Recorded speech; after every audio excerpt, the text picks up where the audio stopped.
오늘은 지난주 오직 성경에 이어 종교개혁의 다섯 가지 원리 중 두 번째 주제인 오직 은혜에 대해서 살펴보도록 하겠습니다. 우리는 예배 시에 손을 들고 모든 것이 은혜, 한없는 은혜, 내 삶에 당연한 것 하나도 없었던 것을 모든 것이 은혜 요소라고 찬양을 합니다. 정말 모든 것이 은혜라고 확신하기 때문에 찬양하고 있는 것일까요? 누군가 여러분들에게 모든 것이 은혜라는 근거가 무엇이냐고 묻는다면 여러분들은 뭐라고 대답하시겠습니까? 어떻게 모든 것이 은혜라고 찬양할 수 있습니까? 우리는 자주 은혜를 말하지만 정확히 알고 말하지 않는 것 같습니다. 하나님의 은혜를 자주 말하지만 모르고 하는 내용들도 많이 있다는 것입니다. 그러므로 하나님께서 주시는 은혜는 모든 것이 은혜라고 고백하기보다 주로 은혜입니다 라고 말하는 것이 더 낫다고 보지 않습니까? 모든 것이 은혜라고 말하는 것은 어딘가 모르게 과장해서 하는 말처럼 들리지 않습니까? 그래서 주로 받는 것이 은혜라는 말이 더 타당하게 들릴 때가 많습니다. 은혜는 특별한 날에 받는 것이지 고통을 극복할 수 있을 때 하나님께서 주신 은혜야 이렇게 말할 수 있는 것이지 실패할 때 회복시켜 주시는 것이 은혜지 모든 것이 은혜라는 말은 왠지 모르게 부적절하게 들린다는 것입니다. 그런데 왜 모든 것이 은혜라고 말하는지 이해하기가 어렵습니다. 오늘은 왜 모든 것이 은혜인지 은혜 위에 은혜가 무엇인지 살펴보도록 하겠습니다. 세상은 아무것도 없는 무에서 창조되었습니다. 하나님께서 세상을 창조하실 때 말씀으로 창조하셨습니다. 하나님의 말씀이 없었더라면 세상은 아무것도 없는 무로 남았을 것입니다. 세상이 하나님의 말씀으로 시작되었다는 의미는 하나님의 은혜로 시작되었다는 뜻입니다. 혼돈하고 공허하며 흑암이 깊음 중에 있었던 세상이 하나님의 말씀이 임하자 빛이 생겼고 복되고 아름다운 자연 만물이 창조되었습니다. 하나님의 말씀이 은혜로 나타났기 때문에 무에서 유로 창조된 것입니다. 창조는 은혜 없이는 불가능합니다. 하나님께서 세상을 창조하신 후에 다섯째 날에 만물에 복을 주십니다. 창세기 1장 22절에 하나님이 그들에게 복을 주시며 이르시되 생육하고 번성하여 여러 바닷물에 충만하라 새들도 땅에 번성하라 하시니라 라고 말씀하십니다. 하나님이 만드신 세상은 아름다울 뿐만 아니었고 복이 임하여 운행되는 역사가 있었습니다. 어떻게 자연이 사계절마다 변함없이 새 옷을 갈아입고 물속에서 생명체가 살고 우주가 질서 있게 움직일 수 있습니까? 하나님이 복 주시지 않았으면 이렇게 될 수 있습니까? 이렇게 복된 세상에 사람인 아담이 무엇을 기여했습니까? 아담은 세상 창조의 맨 마지막 날에 창조되었습니다.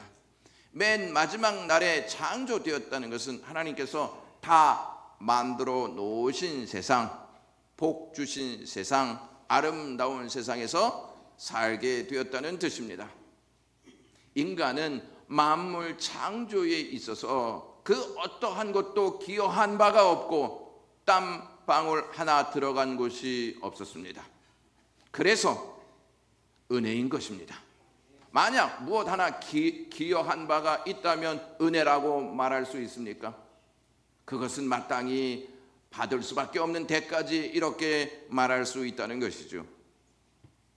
인간은 어떻게 존재하게 되었을까요?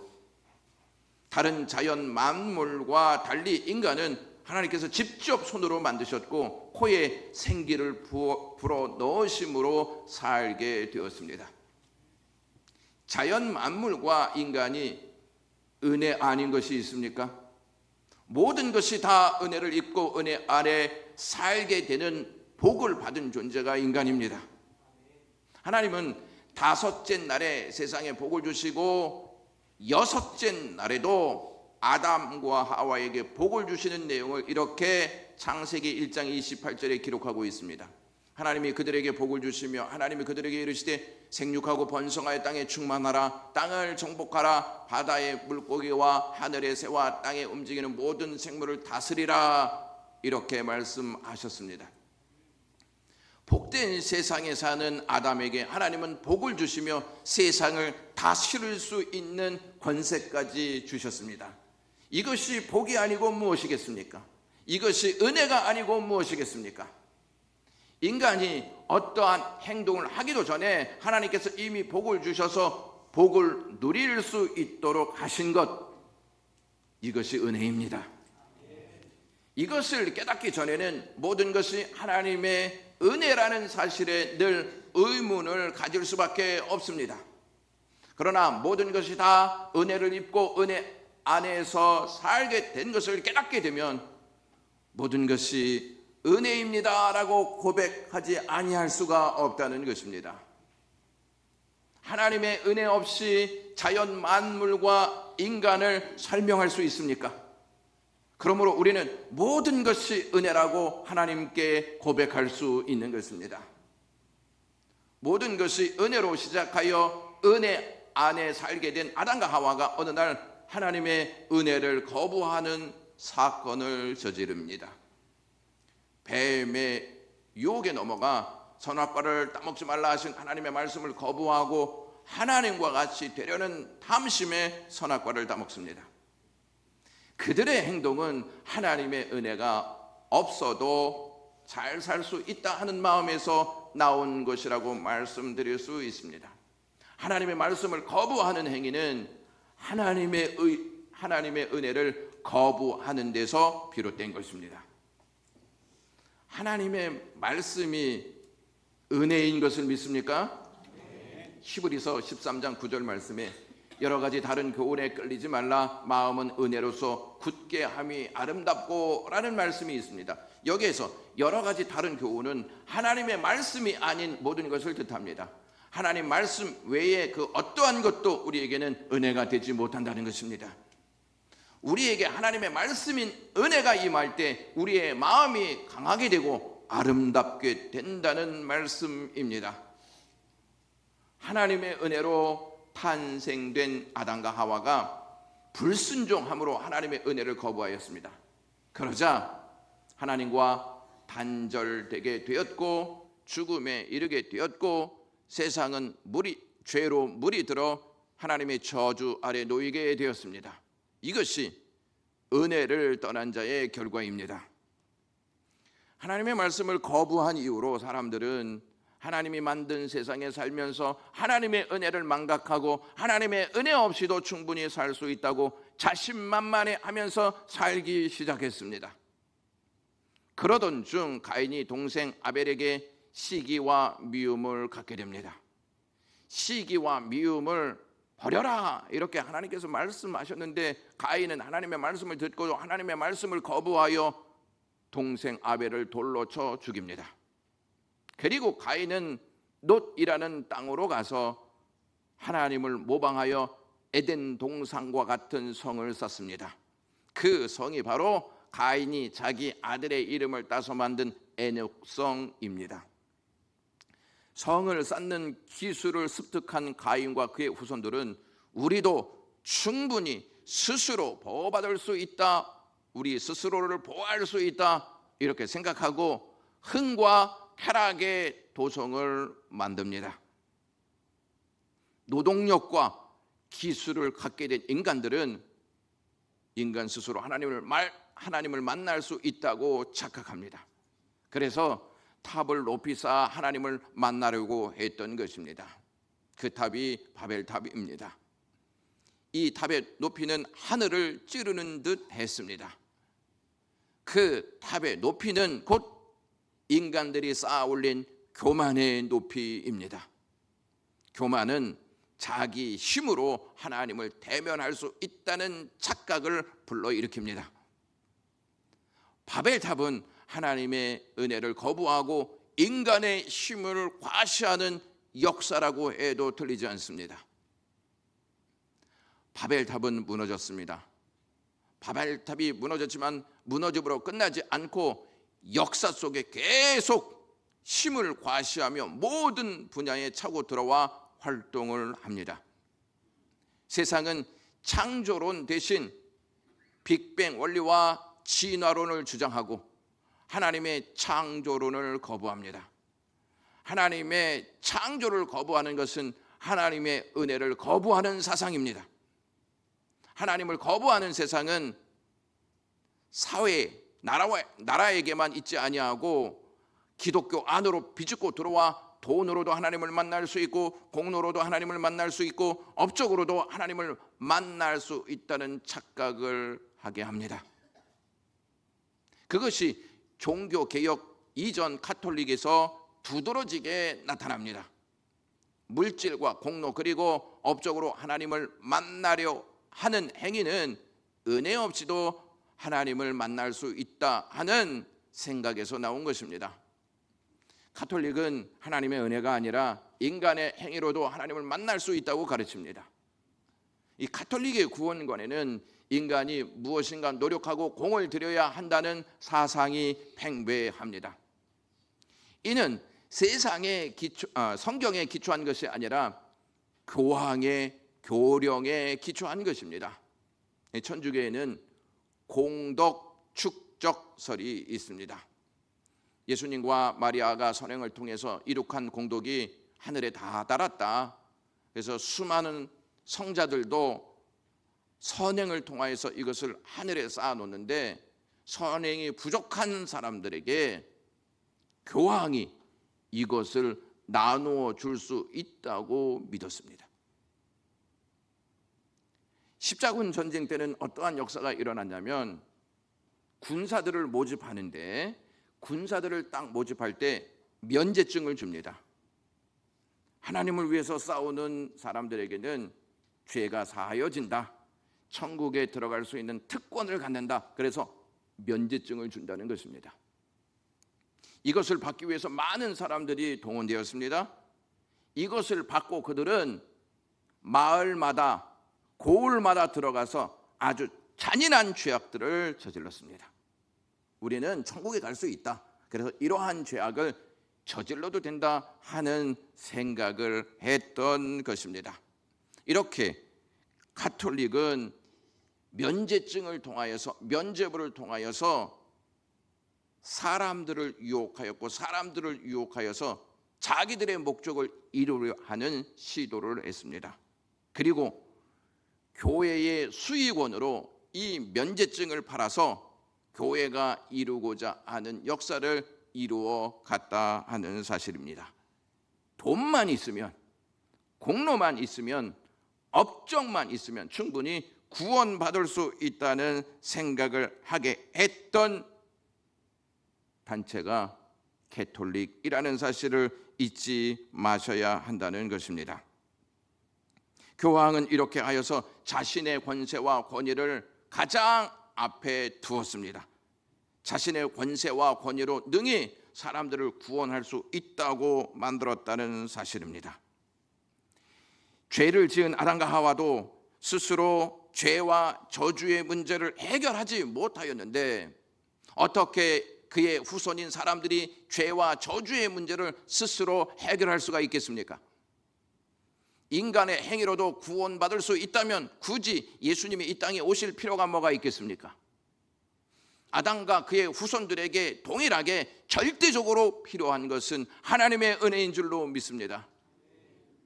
지난주에도 말씀드렸지만 노아 시대 때 세상에 죄가 가득 찼습니다. 그래서 하나님은 심판하시기로 결정하십니다. 이것을 하나님께서 노아에게 딱 알리시면서 심판을 준비하라 이렇게 말씀하셨습니다. 왜 하나님은 노아를 선택하셔서 심판을 준비하라고 하셨을까요? 창세기 6장 8절을 보시면 노아는 여호와의 은혜를 입었더라 이렇게 말씀합니다. 성경에서 은혜라고 하는 단어가 이 본문에서 처음 나옵니다. 은혜가 무엇이냐면 받을 자격이 없는 자에게 주시는 하나님의 선물입니다. 노아가 은혜를 입을 수 있었던 이유는 하나님께서 그의 조상 아담에게 약속하신 말씀 때문이었습니다. 아담은 하나님의 은혜를 거부했습니다. 불순종했습니다. 그런데 하나님께서 그에게 한 가지 놀라운 은혜를 베푸십니다. 그것은 장차 여자의 후손으로 구원자가 오신다 하는 약속입니다. 여자의 후손으로 구원자가 오시려면 자손이 끊어져야 합니까? 계속 이어져야 합니까? 계속 이어져야 합니다. 그래서 아벨이 죽자 하나님은 아담에게 셋이라는 아들을 주십니다. 그래서 계속 자손이 이어가게 하시고 노아 시대 때 딱 그 역사의 은혜를 베푸십니다. 여러분, 만약에 하나님의 심판으로 인하여서 노아도 죽고 온 세상에 있는 사람이 다 죽었습니다. 그렇다면 하나님의 역사는 이루어질까요? 이루어지지 않을까요? 이루어지지 않습니다. 하나님의 약속이 이루어질 수 있도록 하나님은 심판 중에도 노아에게 은혜를 베푸셨습니다. 노아가 은혜를 입었습니다. 그 다음에 어떠한 문장이 나오는지 창세기 6장 8절에서 9절 말씀 보시면 노아는 여호와께 은혜를 입었더라. 노아는 의인이요 당대의 완전한 자라. 은혜를 입었기 때문에 의인이 될 수 있고 은혜를 입었기 때문에 당대의 완전한 자라고 칭함을 받을 수 있었다는 사실입니다. 영광의 가족 여러분, 저와 여러분들에게는 은혜가 필요 없습니까?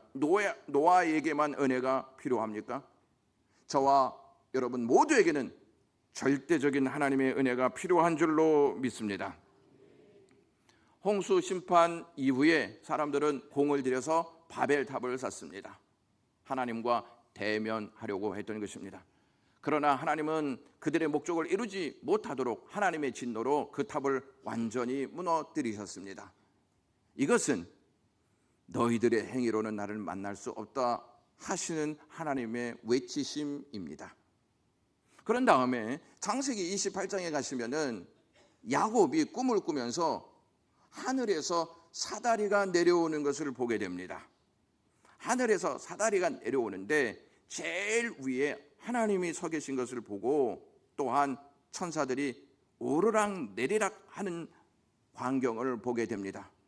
그런 다음에 하나님께서 야곱에게 하시는 말씀을 야곱이 듣게 됩니다. 그것이 15절에 내가 너와 함께해서 내가 어디로 가든지 너를 지키며 너를 이끌어 이 땅으로 돌아오게 할지라 내가 내게 허락한 것을 다 이루기까지 너를 떠나지 아니하리라 하신지라. 하나님이 야곱에게 은혜를 베풀고 있습니다. 도망하는 야곱에게, 잘한 것이 없는 야곱에게 하나님께서 은혜를 베풀고 있다는 것입니다. 사다리가 하늘에서 땅으로 내려왔다는 것은 인간이 하나님을 만나기 위해서는 하늘에서 사다리가 내려와야 그 사다리를 타고 하나님을 만날 수 있다는 것입니다. 인간이 만든 것으로 하나님을 만들 수 있는 게 아니라 하나님이 내려주신 사다리를 통해서만 하나님을 만날 수 있다는 내용입니다. 야곱은 하나님의 은혜를 받고 결국 고향 땅으로 돌아옵니다. 야곱이 꾼 꿈은 단순히 꿈에 지나지 않고 역사적 현실로 나타나게 됩니다. 사다리가 하늘에서 땅으로 내려오듯이 하나님께서 아담에게 약속한 구원자 예수 그리스도가 하늘에서 이 땅으로 내려오십니다. 약속대로 여자의 후손으로 예수 그리스도가 이 땅에 오시는데 예수 그리스도는 아담의 후손들을 통해서 이 땅에 내려오십니다. 그 내용이 누가복음 3장 23절에서 38절 기록된 족보를 통해서 알 수 있습니다. 여러분들에게 자주 언급해 드린 말씀인데요. 예수님의 아버지가 요셉이지 않습니까? 요셉의 아버지는 누구입니까? 조용한 거 보시니까 잘 모르고 계시는 것 같습니다. 마태복음 1장 16절에 야곱은 이렇게 되어 있습니다. 마리아의 남편 요셉을 낳았다. 그러니까 요셉의 아버지는 야곱입니다. 그러니까 예수님의 할아버지가 야곱인 것이죠. 참 신비하지 않습니까? 요셉의 조상이었던 야곱이 베델에서 하늘과 땅을 잇는 사다리를 경험합니다. 야곱의 혈통으로 오신 예수님께서 요한복음 1장 51절에 이렇게 말씀하시는 내용이 있습니다.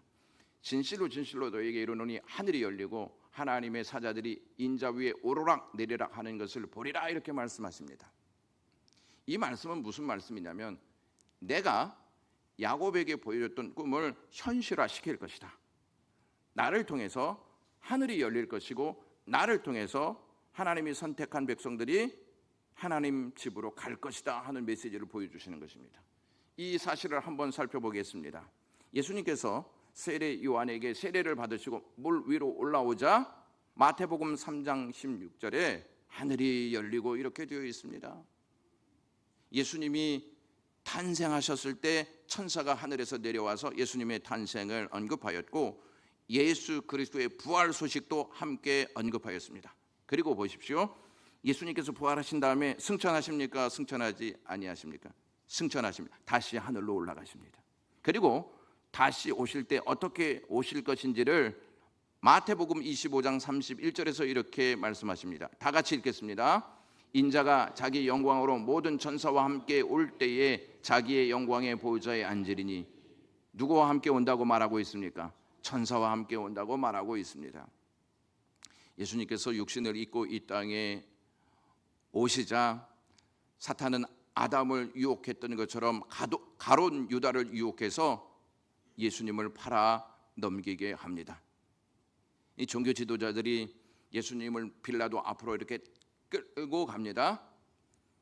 빌라도는 전례에 따라서 한 사람을 놓아주는 그 일을 하는데 백성들에게 빌라도를 선택할 것이냐 예수님을 선택할 것이냐 이렇게 묻습니다. 그들은 누구를 선택합니까? 바라바를 선택합니다. 아담과 하와는 하나님을 선택했습니까? 선악과를 선택했습니까? 선악과를 선택했습니다. 그의 후손들은 하나님을 선택하지 않습니다. 예수님은 사람들에 의해서 버림을 받습니다. 그런데 예수님을 버린 자들을 구원하시기 위해서 예수님은 십자가에 오르신다는 사실을 아십니까? 그리고 3일 만에 어둠을 깨고 부활하십니다. 세상 창조에 기여한 바가 하나도 없는 우리가 하나님이 창조하신 세상에 살고 있으면서 또한 하나님 구원 역사에 하나도 기여한 바가 없는 우리가 구원받아 하나님 나라의 가족이 되었습니다. 그러므로 창조의 역사, 구원의 역사 모두 하나님의 은혜인 줄로 믿습니다. 구원의 절정은 예수 그리스도이십니다. 그래서 오늘 본문 말씀처럼 예수님을 은혜 위에 은혜더라라고 말씀하였던 것입니다. 은혜는 우리에게 없는 것을 채워주시는 역사입니다. 이번 주에 제가 집을 나서려고 하는데 정인이 지갑이 눈에 들어왔습니다. 지갑 안에 얼마나 있나 이렇게 보려고 지갑을 열어봤더니 1,000원짜리 한 장도 없는 것입니다. 그것을 보고 제 마음이 좀 짠했습니다. 그래서 제가 가지고 있는 모든 돈을 다 넣어주었습니다. 얼마인지 궁금하시지 않습니까? 그것을 알려드리면은 목사님은 구두쇠 스크루지야라고 생각할까 봐 알려드리지 않겠습니다. 감사하게도 저에게는 돈이 얼마 없었습니다. 돈이 얼마 없을 때 저의 마음이 짠했다라고 하는 게 매우 다행이라고 생각했습니다. 아버지가 비어있는 지갑을 채워주는 것처럼 하나님이 있어야 할 것이 없는 우리에게 하나님의 사랑을 넣어주십니다. 이 땅에 내가 어떻게 살았는지 다 나를 아는 사람은 없습니다. 남몰래 죄를 숨기기도 하고 하나님을 믿는다고 하면서 하나님을 원망하며 산 적이 한두 번이 아니었습니다. 하나님을 대할 때 믿음이 아닌 기분에 따라 대할 때도 많았습니다. 하나님은 내가 어떻게 살았는지 다 아시는 분이십니다. 그런 나를 막 호통치시거나 책망하시지 아니하고 기다리셨다가 은혜를 베푸십니다. 우리가 어떻게 살았는지 다 알고 계신 하나님께서 우리를 이 자리 은혜의 자리에 불러주셨습니다. 자격이 있어서가 아닙니다. 하나님의 은혜 때문입니다. 프랑스 루브르 박물관에 가면 한 조각상이 있는데요, 조각가가 그것을 만들다가 숨졌습니다. 왜 숨졌냐면 이것을 딱 이제 만들었는데 그 날의 날씨가 너무 추웠대요. 그래서 이 조각가가 자기의 옷을 다 벗어서 이 조각상을 덮었습니다. 그리고 그는 얼어 죽었다고 합니다. 왜 그렇게 죽을 수 있었을까요? 내가 만든 것이 최고의 작품이라고 여겼기 때문입니다. 하나님도 나를 만드시고 나를 최고의 작품으로 여기셨습니다. 그래서 우리에게 은혜를 베푸신 것입니다. 그 은혜가 어떠한 은혜냐면 하나님의 독생자를 희생시켜 구원하시는 은혜입니다. 그래서 은혜 위에 은혜라고 고백할 수 있는 것입니다. 여러분이 예수님께 예수님 왜 하늘의 영광 보좌를 버리시고 육신을 입고 이 땅에 오셨습니까? 라고 물으신다면 주님은 나를 너에게 다 주고 싶어서 왔지, 이렇게 말씀하실 것입니다. 이에 우리가 나에게 다 주실 수 있을 만큼 저는 사랑받을 수 없는 존재입니다 라고 말한다면 예수님은 이렇게 말씀하실 것입니다.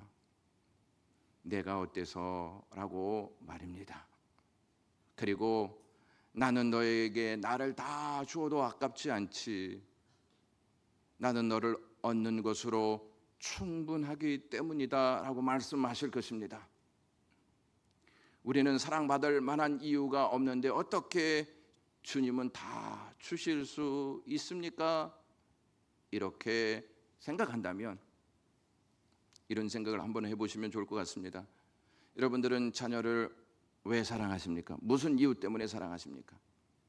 자녀가 부모에게 엄마 아빠 나를 왜 사랑하십니까? 무슨 이유 때문에 사랑하십니까? 라고 물으면 이유가 어디 있어? 그냥 좋아서 사랑하는 것이지 라고 말하지 않겠습니까? 그렇습니다. 사랑에는 이유가 없습니다.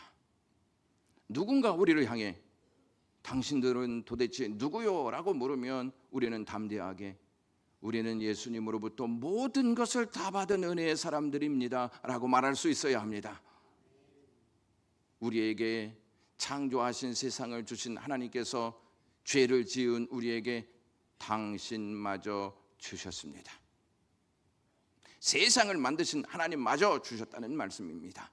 그래서 은혜 위에 은혜인 것입니다. 은혜보다 우리를 부요하게 하는 것이 있습니까? 저는 하나님께 이러한 기도를 했습니다. 하나님, 저는 하나님의 은혜만 생각하면 부유해집니다.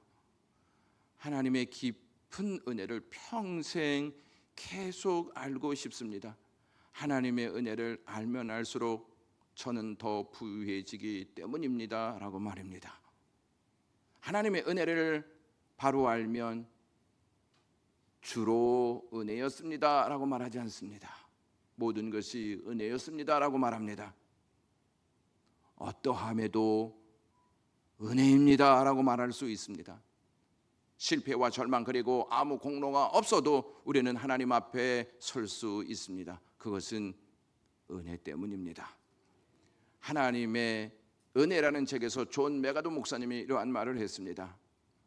하나님의 은혜는 인간의 실패에 의해 좌절되지도 않고 인간의 공로에 의지하지도 않으며 인간의 노력에 종속되지도 않는다라고 말합니다. 하나님 앞에 나갈 수 있는 가장 큰 능력은 하나님의 은혜입니다.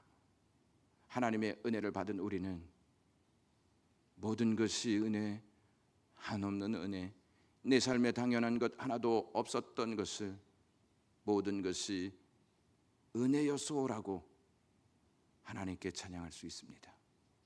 기도하겠습니다. 하나님 고맙습니다. 주로 은혜가 아니고 모든 것이 은혜였습니다. 이것을 고백하면서 살게 하옵소서. 예수님의 이름으로 기도드리옵나이다. 아멘.